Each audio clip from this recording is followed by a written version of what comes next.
Willow creek elementary school में बसंत का पहला दिन था। धूप खिड़कियों से होकर कक्षा में फैली हुई थी। डेस्कों पर सुनहरी रोशनी बिखेर रही थी। हवा में चौक और नए पेंसिलों की खुशबू थी। नई शिक्षिका मिस क्लारा अपनी मेज के कागज सीधा कर रही थी और मुस्कुरा रही थी, हल्की सी घबराहट के साथ।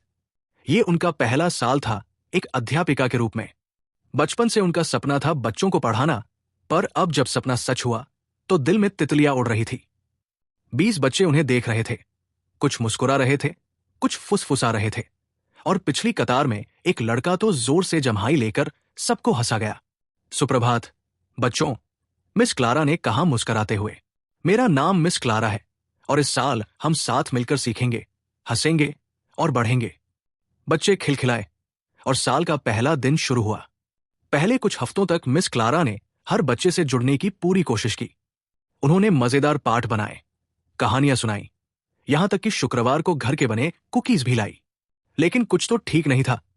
उनकी एक छात्रा एम्मा हमेशा मुस्कुराती थी और कहती थी सब ठीक है, पर उसके अंक गिरते जा रहे थे। एक और बच्चा लियो कभी होमवर्क नहीं करता था और मजाक करता करता सजा पा जाता था। और एक शांत लड़का सैम हमेशा खिड़की से बाहर देखता रहता, जैसे किसी और दुनिया में हो। एक शाम मिस क्लारा ने घर पर बैठकर कॉपियां जांची और आह भरी, काश मैं जान पाती कि ये बच्चे अंदर से क्या महसूस करते हैं। उन्होंने फुसफुसाया, तब मैं सच में उनकी मदद कर पाती। उसी वक्त दरवाजे पर हल्की दस्तक हुई। दरवाजा खोलने पर एक बुजुर्ग औरत खड़ी थी। हाथ में सुनहरे कागज में लिपटा एक छोटा सा डिब्बा था जो हल्का चमक रहा था।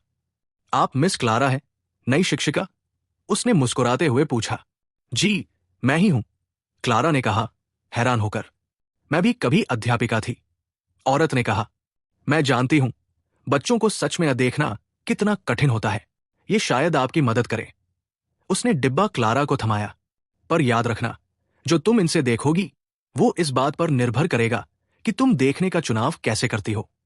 क्लारा कुछ पूछ पाती, उससे पहले ही वो औरत गायब हो गई, जैसे कभी वहां थी ही नहीं। डिब्बा खोलने पर क्लारा ने देखा, अंदर एक चांदी के गोल चश्मे रखे थे जो मंद रोशनी में भी झिलमिला रहे थे। एक छोटा सा नोट लिखा था, उनके लिए जो आंखों के पार देखना चाहते हैं। अगली सुबह क्लारा ने चश्मा अपने बैग में रख लिया। वो तय नहीं कर पा रही थी कि इसे पहने या नहीं, पर जिज्ञासा ने जीत ली। कक्षा में पहुंचकर उन्होंने धीरे से चश्मा पहन लिया और दंग रह गई। पूरा कमरा जैसे जादू से रंगों में बदल गया था। हर छात्र के चारों ओर हल्की सी चमक थी। एमा के आसपास हल्का नीला कुहासा, नाजुक और कांपता हुआ। लियो के चारों ओर लाल चिंगारियां, मानो गुस्से का तूफान। और सैम के पास तो लगभग कोई रंग ही नहीं, बस धुंधला फीका सा ग्रे। क्लारा ने चश्मा उतार लिया और सब कुछ सामान्य हो गया। ये क्या था? उन्होंने फुसफुसाया। दिल ने जवाब दिया, ये चश्मे बच्चों की भावनाएं दिखाते हैं। उस हफ्ते से मिस क्लारा रोज वो चश्मा पहनने लगी। बच्चों को लगा ये बस एक नया फैशन है, पर चश्मे की दुनिया में सब कुछ अलग दिखता था। जब एम्मा दोस्तों के साथ हंसती, उसका नीला रंग और गहरा हो जाता, जैसे मुस्कुराहट के पीछे छिपा दो। एक दिन क्लारा ने उसे रोका। एम्मा, उन्होंने कोमल आवाज में कहा, तुम थोड़ी उदास लगती हो। सब ठीक है? एम्मा की आंखें चौड़ी हो गई। आपको कैसे पता? क्लारा मुस्कुराई। शिक्षक कभी कभी देख लेते हैं। एम्मा की आंखों से आंसू झरने लगे। मां बीमार है, मैं डरती हूं। किसी को बताना नहीं चाहती थी। क्लारा ने उसे गले लगाया। तुम बहुत बहादुर हो एम्मा, और अब तुम अकेली नहीं हो। उस दिन के बाद एम्मा का नीला रंग हल्के लैवेंडर में बदल गया, शांति और उम्मीद का रंग। लियो सबसे मुश्किल था। उसका लाल आभा हर बार भड़क जाती जब कोई उसे टोके। वो मजाक करता, चीजें फेंकता और सजा पाता। पर चश्मे के पार क्लारा ने कुछ और देखा। उस लाल तूफान के भीतर एक छोटी सी नारंगी लौ थी, डर की। एक दिन उसने पेंसिल फेंकी तो क्लारा ने कहा, लियो, तुम हमेशा इतने गुस्से में क्यों रहते हो? वो बोला, क्योंकि स्कूल बेवकूफी है, किसी को मेरी परवाह नहीं। ये सच नहीं, क्लारा ने नरमी से कहा। तुम होशियार हो, बस खुद पर यकीन नहीं करते। वो चुप हो गया, धीरे से बोला, पापा कहते हैं मैं नाकाम हूं। कुछ गलत कर दूं तो चिल्लाते हैं। क्लारा की आंखें भीग गई। वो उसके पास झुक गई। तुम असफल नहीं हो लियो, तुम सीख रहे हो। और मैं तुम्हारे साथ हूं। धीरे धीरे लाल रंग में हल्का पीला उजाला घुल गया, उम्मीद का। सैम सबसे शांत था। वो बोलता नहीं था, न मुस्कुराता।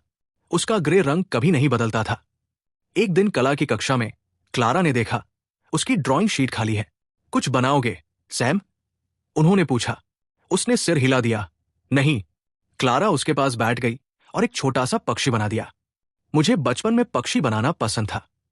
लगता था वे आजाद है। तुम्हें क्या पसंद है? सैम थोड़ा रुका, फिर बोला, ट्रेनें। पापा मुझे स्टेशन ले जाते थे, जब तक वो चले नहीं गए। क्लारा का दिल कस गया। तुम्हें उनकी याद आती है ना? सैम ने सिर हिलाया। क्लारा मुस्कुराई। चलो एक ट्रेन साथ में बनाते हैं। जैसे जैसे दोनों ने मिलकर चित्र बनाया, सैम का ग्रे रंग हरे और सुनहरे में बदल गया, धूप और उम्मीद के रंगों में। वो मुस्कुराया। साल में पहली बार। दिन महीने बन गए। क्लारा की कक्षा बदल गई। बच्चे एक दूसरे की मदद करने लगे, भावनाएं बांटने लगे। और अब क्लारा को एहसास हुआ, उन्हें अब जादुई चश्मे की जरूरत नहीं थी। वो अब दिल से देखना सीख चुकी थी। एक दिन उन्होंने चश्मा वापस डिब्बे में रखा और धीरे से कहा, धन्यवाद। तभी कुछ जादुई हुआ। अब बिना चश्मे के भी उन्हें बच्चों की भावनाएं महसूस होती थी। उनकी समझ और करुणा अब खुद जादू बन गई थी। स्कूल का साल खत्म हुआ। स्नातक समारोह के बाद क्लारा कक्षा में अकेली बैठी थी। डेस्क पर वो सुनहरा डिब्बा रखा था। तभी एक नई, घबराई हुई अध्यापिका दरवाजे पर आई। हाय, उसने कहा, मैं नई टीचर हूं। थोड़ा नर्वस महसूस हो रहा है। क्लारा मुस्कुराई और डिब्बा उसकी ओर बढ़ाया। ये कभी मेरी मदद कर चुके हैं, उन्होंने धीरे से कहा। शायद तुम्हारी भी करें। नई अध्यापिका ने पूछा, इसमें क्या है? पर जब उसने ऊपर देखा, क्लारा जा चुकी थी, वैसे ही जैसे वो बुजुर्ग महिला सालों पहले गायब हो गई थी। उसने डिब्बा खोला। अंदर वही चांदी के चमकते चश्मे थे। साथ में एक नया नोट भी था, उनके लिए जो आंखों से आगे, दिल के भीतर तक देखना चाहते हैं। कहानी, सच्ची शिक्षा और सच्ची दया आंखों से नहीं, दिल से देखने से आती है। जब हम प्यार से देखते हैं, हर दिल हमें दिखाई देने लगता है।